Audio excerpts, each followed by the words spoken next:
Γούλα στο τρόπαιο.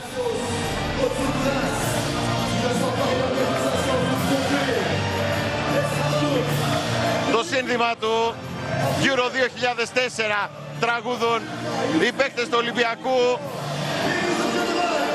Ο Κουτσογούλας σηκώνει το πρώτο ευρωπαϊκό τρόπαιο για ελληνικό σύλλογο στο ποδόσφαιρο. Ο Ολυμπιακός είναι πρωταθλητής Ευρώπης.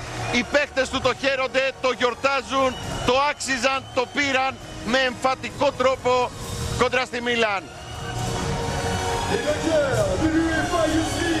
Γιορτάζουν την κατάκτηση του τροπαίου στην Ιόν της Ελβετίας, εδώ που είναι το σπίτι του ευρωπαϊκού ποδοσφαίρου, είναι το σπίτι της UEFA, και καλούν και το Βαγγέλη Μαρινάκη για να σηκώσει και αυτός το ευρωπαϊκό τρόπαιο. Φυλά το τρόπαιο του Youth League, το σηκώνει, πανηγυρίζει με τους μικρούς. Γύρω του όλοι φωνάζουν το όνομα του Ολυμπιακού.